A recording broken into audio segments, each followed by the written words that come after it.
하나님의 말씀입니다.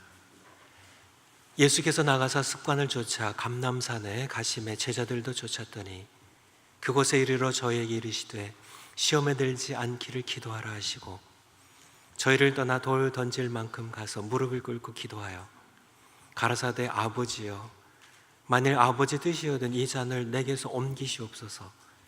그러나 내 원대로 마옵시고 아버지 원대로 되기를 원하나이다 하시니 사자가 하늘로부터 예수께 나타나 힘을 돕더라.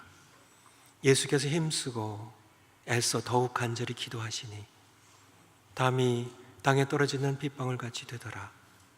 기도 후에 일어나 제자들에게 가서 슬픔을 인하여 잠든 것을 보시고 이르시되 어찌하여 잤느냐 시험에 들지 않게 일어나 기도하라 하시니라. 아멘. 주보의 설교와 같이 보시며 하나님의 말씀 함께 듣도록 하겠습니다. 오늘 설교 제목은 기도로 승부하라는 제목입니다. 한번 따라서 해주시겠어요? 기도로 승부하라. 오늘 말씀 함께 듣고 여러분도 예수님처럼 기도로 승부하시는 여러분들 되시기를 바랍니다. 주보의 설교약 제가 읽어가겠습니다. 예수께서 나가서 습관을 쫓아 감람산에 가심에, 시간적으로 보면 예수님께서는 예루살렘 성 안에서 무엇을 하셨죠? 공생의 마지막 유월절 만찬을 제자들과 함께 가지셨어요. 성 안에서요, 예루살렘 성 안에서. 그리고 밖에 나오셨을 때 이미 어두운 밤이었습니다. 예수님께서 나가서 습관을 쫓아 감람산에 가심에, 감람산은 예루살렘 성을 나오면 기드론 시냇가 계곡이 있었고요, 그것을 건너면 바로 있는 감람산, 올리브 나무가 있는 감람산이죠. 거기에 서쪽 기슭이 바로 겟세마네 동산이에요. 작은 정원입니다. 거기서 예수님께서는 기도하는 시간을 늘 습관적으로 가지셨어요. 제자들도 쫓았더니 그곳에 이르러, 그곳은 겟세마네 동산입니다. 저에게 이르시되 시험에 들지 않기를 기도하라. 바로 영적인 시험입니다. 사탄과의 싸움이죠. 시험하는 자, 시험에 들지 않기를 기도하라 하시고 저희를 떠나 돌 던질 만큼 가서 무릎을 꿇고 기도하여, 어떻게 기도하셨다고요? 무릎을 꿇고 기도하십니다. 십자가의 사건이 시시각각 다가오는 시간입니다. 이 시간부터요, 예수님 겟세마네 동산에 들어가시고 가룟 유다가 무장한 병사들을 이끌고 올 때까지의 그 시간 약 한 3시간 전후 되는 그 시간 동안 참 중요한 시간이에요. 예수님 자신으로도 바로 이 목적을 위해 예수님 이 땅에 오셨습니다. 인류 역사 전체로 이만큼 큰 사건은 없어요. 인류 역사상 참 그 전도 그렇고 그 후도 그렇고 이만큼 큰 역사적인 사건은 없고, 역사의 분기점이 바로 그 시간, 절박한 시간에 아마 우리 같은 많은 할 일이 있을 겁니다.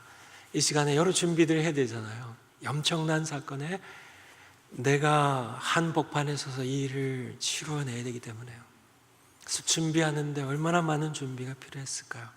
이 사건의 크기만큼이요, 참냐 이 사건의 중대성만큼이요, 인류 운명이 달려있는, 참냐 영원히 멸망하는 그런 운명에 참냐 인류를 거기서 택하신 백성들이 구원받도록 하는 이 참 무수한 그런 소중한 영혼들의 생명이 달려있는 이 사건이 시시각각 다가오는 이 절박한 시간, 요 시간 우리 같으면 많은 할 일이 있습니다.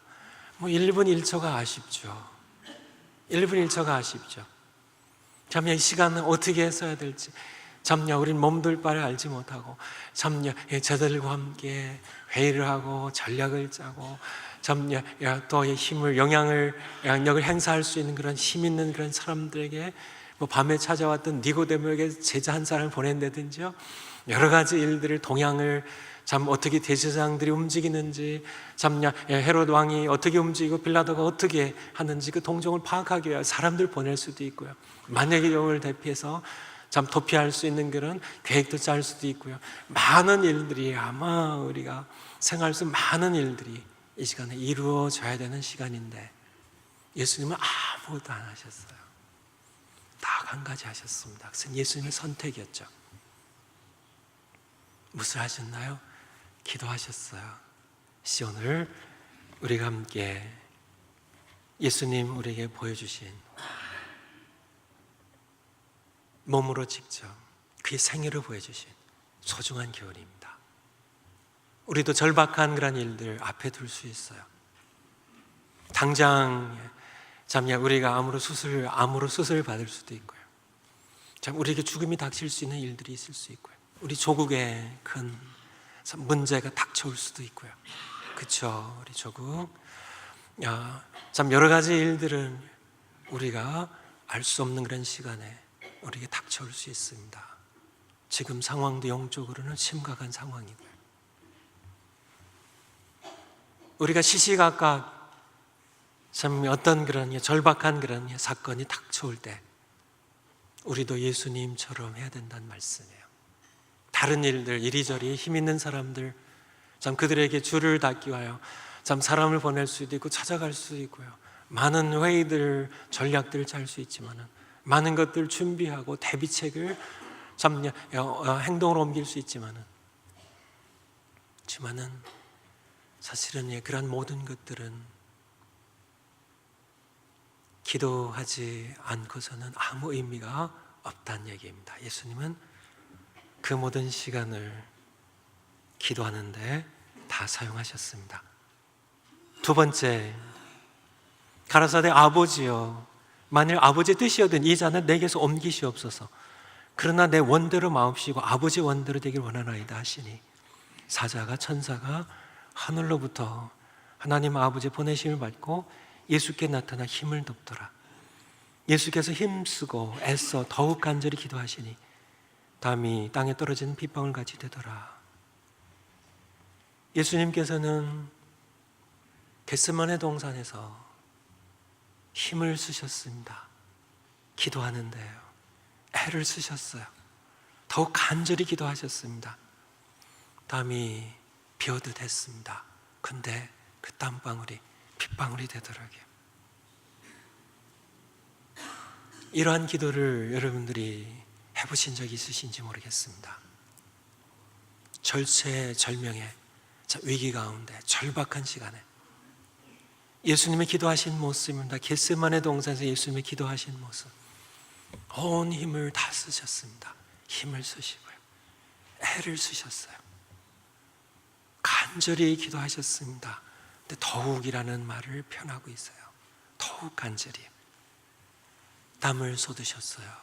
핏방울 같이 되도록 뚝뚝 떨어지는 땀방울이 핏방울같이처럼 떨어지도록 그렇게 예수님은 기도하셨습니다. 마태복음 26장 37절 38절에 보면 제자들에게 겟세마네 동산에서 예수님 그렇게 기도하기 전에 말씀하십니다. 내가 슬픔과 고민 때문에 죽기까지 되었다고요.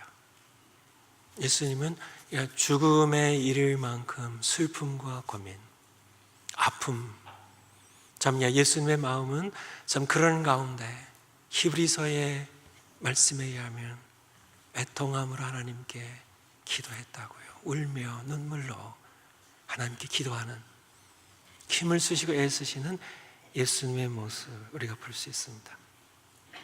그리고 이 기도가 끝난 다음에 기도하신 후에 예수님의 모습입니다. 예수님께서는 기도하신 후에 자신을 체포하러 병사들과 함께 온 유다를 너무나 평안하게 맞이하시죠. 제자들에게 마태복음 26장에 보면 이제는 됐다, 이제 자고 쉬라고 말씀하시고요. 그리고 이어서 나를 체포하러 온 자들이 왔으니까 같이 가자, 그들 향해 가자고 이렇게 말씀하십니다. 이 예수님의 모습이 너무 대조적이라는 말씀이에요. 예수님의 모습은 사실 기도는 조용하게 그냥 이렇게 하시고, 사실 이제는 십자가를 지시기 위해 싸워야 하는 시간이 딱 다가왔을 때 체포가 되시고요, 결박이 되시고 이제는 싸워야 되는, 어둠의 권세와 싸워야 되는 이 시간, 예수님께서는 사실 힘을 쓰지 않으세요. 제자들에게도 싫어하고요, 이제 됐으니까 이제 가자고요. 예수님께서는 평안하게 결코 힘쓰지 않으시 결박을 당하시고요, 신문을 당하시고 채찍에 맞으시고 십자가의 고난의 길을 예수님은 담담하게 평안하게 걸어가신 예수님, 너무 대조적이라는 말씀이에요. 겟세마네 동산에서 그렇게 괴로워하셨고요, 죽기까지 괴로워하셨고, 그렇게 슬퍼하셨고, 그렇게 땀을 흘리시며 기도하셨고요, 그렇게 애를 쓰고 힘을 쓰셨던 예수님께서 막상 실제 전투가 벌어진 현장 가운데서는 너무 담담하게 편안하게 그를 체포하는 사람들에게 끌려가셨고요, 십자가에 못 박혀 죽으신 예수님의 모습을 우리는 함께 보게 됩니다. 여기에서 우리는 중요한 것을 함께 깨달아야 합니다. 예수님은 기도에서 이미 십자가의 승리를 얻으셨다는 겁니다. 기도를 통하여 예수님께서는 물론 십자가, 갈보리 언덕 십자가에 죽으신 것으로 그것이 예수님의 우리를 구속하시기 위한 그 승리세요. 하지만 그것은 이미 겟세마네 동산에서 이미 확보하신 승리라는 것이에요. 이미 결정난 승리라는 겁니다.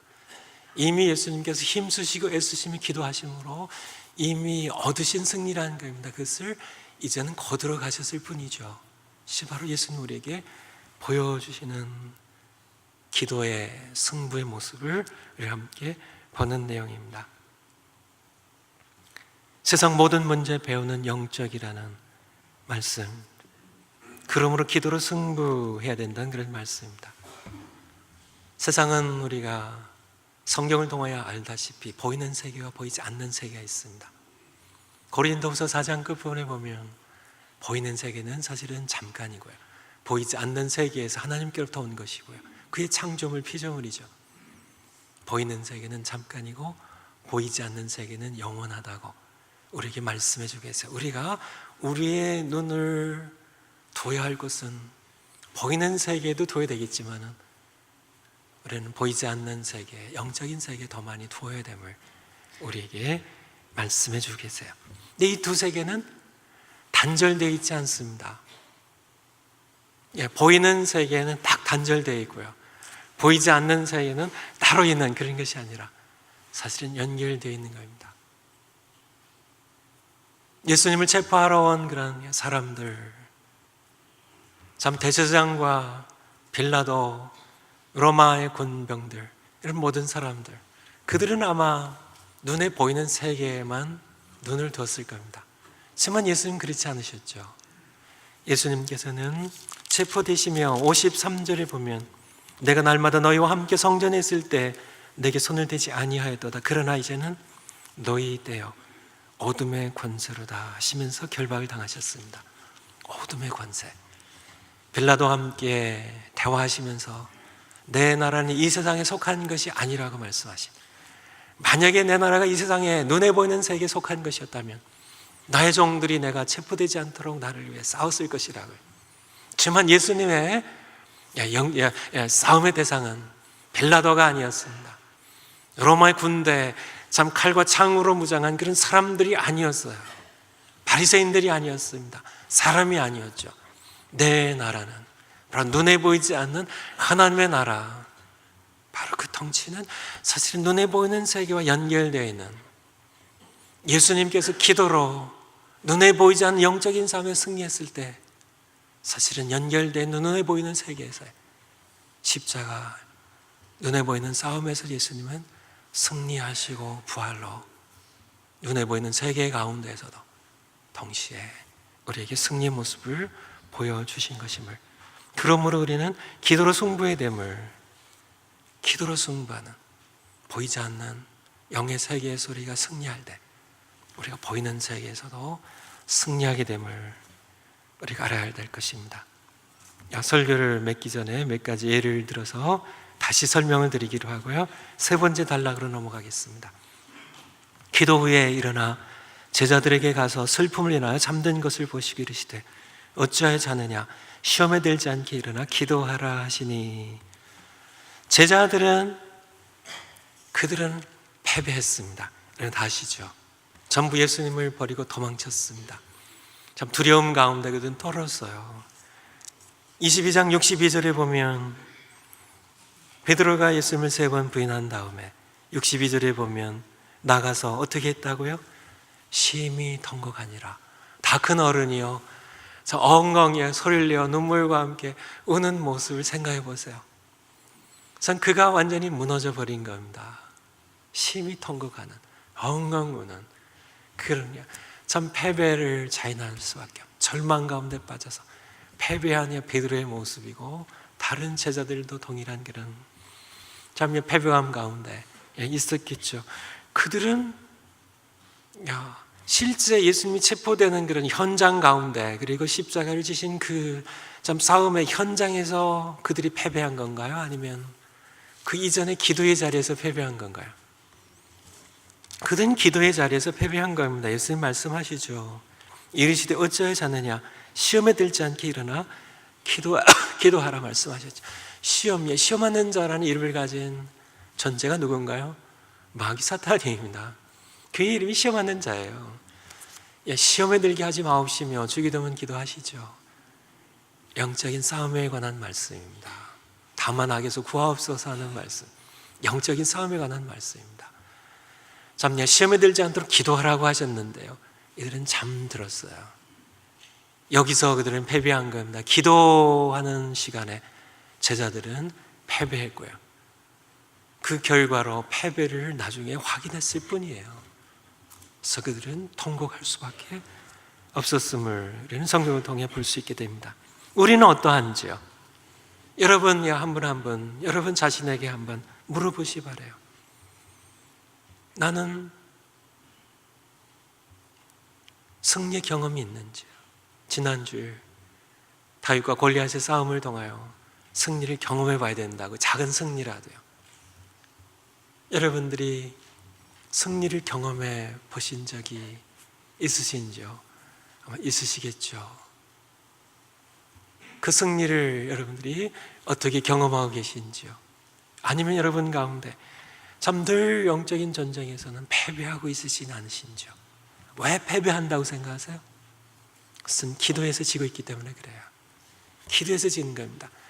정말 우리 교회 가운데, 내 삶 가운데 하나님의 살아계심을 세상이 보여줬는데 우리가 그렇게 하지 못한 건, 교회에 우리가 재정이 모자라서가 아닙니다. 조직이 좀 시원찮아서가 아니에요. 우리 건물이 좀 작아서가 아니에요. 아닙니다. 우리의 어떤 전략이 모자라서가 아니에요. 우리가 더 회의를 해야 돼서가 아니에요. 아니에요. 기도해서 패배하는 겁니다. 기도해서 우리가 지기 때문에요. 기도해서 예수님 겟세마네 동산 기도처럼 우리가 기도하지 못하기 때문에, 기도해서 이기지 못하기 때문에, 기도를 소홀히 하기 때문에요. 기도를 무시하기 때문에요. 기도가 여러분에게 얼마나 중요한가요?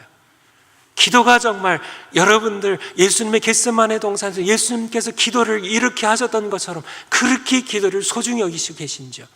힘을 쓰고 애를 쓰고 더욱 간절히 기도하실 때, 땀이 나도록 기도하시는데 그 땀방울이 빗방울처럼 떨어지는 그런 무릎 꿇고 내가 죽기까지 그렇게 심히 고민하며 기도하는 그런 예수님의 기도의 모습. 예수님 여기에서 이기셨기 때문에, 예수님께서는 이미 이기셨기 때문에 십자가의 길을 쉽게 담담하게 평안하게 걸어가실 수 있었던, 그것이 엄청난 고난이지만은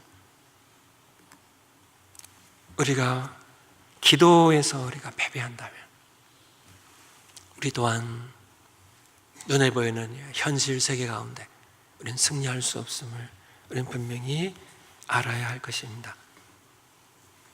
숙제에 보면 기도를 정의하기, 두 번째 숙제가 기도로 승부하기입니다.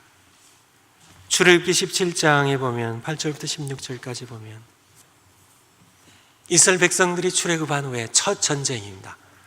드디어 첫 전쟁이에요. 어느 족속과 전쟁했죠? 아말렉 족속과. 참 이들은 약탈을 일삼는 호전적인 그런 유목민들입니다. 이 아말렉 족속이 처음 이스라엘 백성을 출애굽한 이스라엘 백성들을 후미부터 공격을 해옵니다.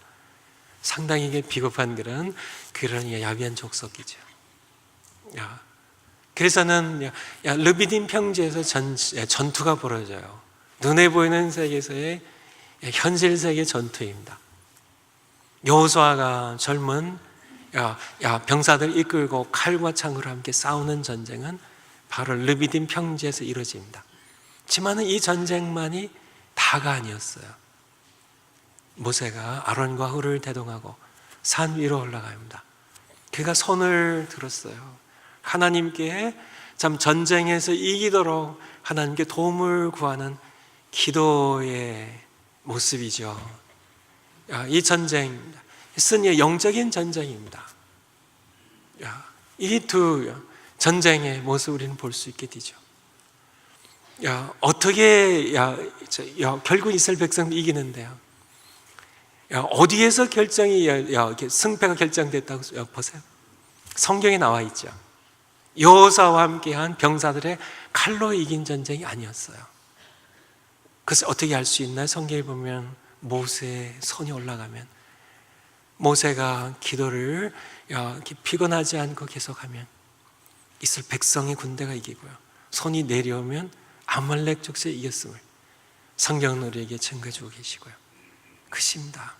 바로 이스라엘 백성들을 출애굽한 이스라엘 백성들을 공격하는 어둠의 세력을 향한 보이지 않는 전쟁입니다. 하나님께 기도함으로 영적인 전쟁에 승리했을 때 땅에 있는 전쟁도 승리했다는 얘기예요. 이것이 눈에 보이는 이 세계와 눈에 보이지 않는 세계가 서로 연결되어 있음을 우리는 볼 수 있는 그런 사건입니다. 에스더 4장 16절을 보면 하만의 계략에 의하여 유대 민족이 잠깐 포로로 끌려간 땅에서 멸족을 당하는 그런 위기에 처하게 되죠. 그때 왕후였던 에스더가 그 외삼촌 모르드게를 청하여 적지를 보내죠.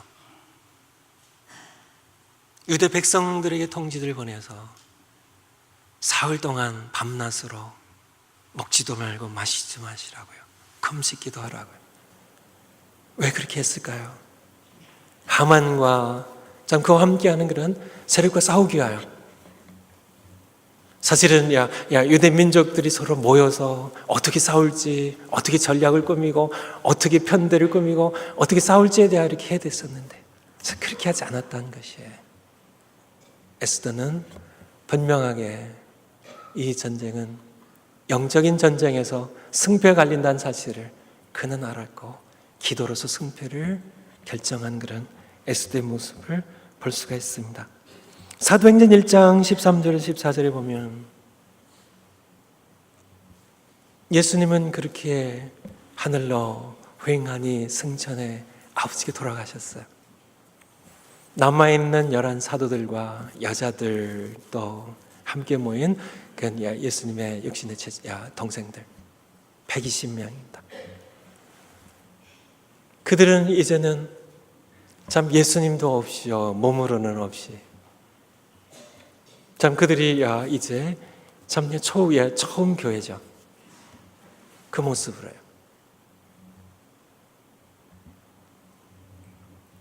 그들이 모여서 해야 할 일은 엄청난 일입니다.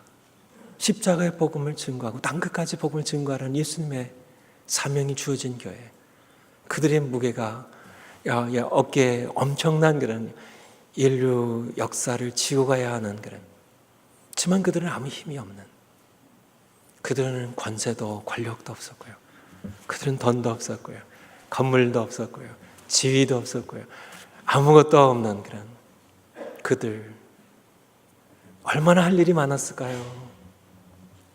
그들이 해야 할 일은 아마 여기서 할 수 없을 만큼 여러 가지 일들을, 조직을 짜고 회의를 하고 뭐 여러 가지 일들을 뭐 기금을 마련하고 뭐 훈련을 하고 여러 가지 지만 아무것도 하지 않았습니다. 저도 마찬가지예요. 그들이 한 것은 딱 하나입니다. 기도예요. 그들은 기도해서 이겼고 그리고 성령을 부어주셨고 그들의 승리는 오늘날까지 계속되고 있음을 우리가 분명히 알고 있는 겁니다. 1989년 11월 9일 1989년 11월 9일 그때 여러분 어디 계셨나요? 미국에 계셨나요? 한국에 계셨나요? 그때는 역사적인 그런 날입니다. 독일 국민에게는 특히 더 그렇죠. 바로 베를린의 장벽이 무너진 날입니다. 그날 밤에요. 그날 밤에 많은 건 무수한 기자들, 참 무수한 사람들이 함께 참 그 장면을 뉴스로 담았죠. 전 세계에 다 퍼날랐죠. 하지만은 그 CNN의 그 프로듀서인 버드 벌트먼이라는 그런 분이 그런 인터뷰를 그런 내용을 이야기한 것이 기사에 나온 내용입니다. 제가 제 말로 설명드리죠. 우리가 그 사건을 취재하며 카메라들을 다 들이댔다고요. 하지만 카메라로 담아낼 수 없는 내용들이 있었다. 그것이 무엇일까요? 그의 고백입니다. 거기 가운데 참 기도로서 이루어진 초월적인 하나님이 하시는 역사는 카메라로 담아내지 못했다는 얘기예요. 기자들이 이 참 냉전이 무너지는 동서의 냉전이 무너지는 엄청난 사건을 그들이 목격하며 흥분하고요. 참 분주하게 사진들을 찍어내고 참 기사를 써서 참 각 신문사를 통하여 방송 TV를 통하여 전 세계로 이것을 퍼뜨렸지만은 그들이 간과한 놓친 중요한 것 바로 배후를 보지 못했다는 영적인 것을 보지 못했다는 그런 얘기예요. 1989년 11월 9일 밤에 베를린 장벽이 무너지기 전에 사실 7년 전입니다. 1982년도부터 동독의 성도님들이 매주 월요일 오후 5시에 기도의 몸을 갖기 시작했습니다. 몇 명이 모이던 모임이요. 수십 명이 되고요. 수십 명이 모이던 모임이 수백 명이 되고요. 수백 명 모이던 모임이 5천 명을 넘어서고요. 5천 명 모이던 모임이 참 7년에 걸친 수만 명이 되고요. 바로 1989년 11월 9일 그때는 동독인들 크리스찬들 100만 명이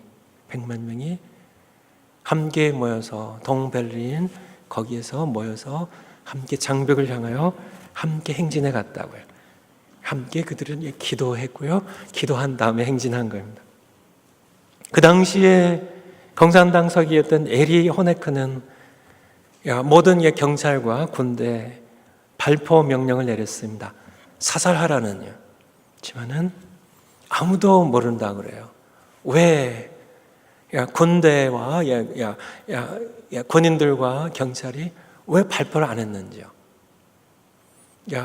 단 아무 누구도 평소에는 베를린 장벽을 넘어선 사람 무조건 사살해서 죽이는데요. 사살 명령이 내렸음에도 불구하고 아무도 발포하지 않습니다. 계속 그들은 장벽까지 행진해 갔고요. 철조망들 뚫어냈고요.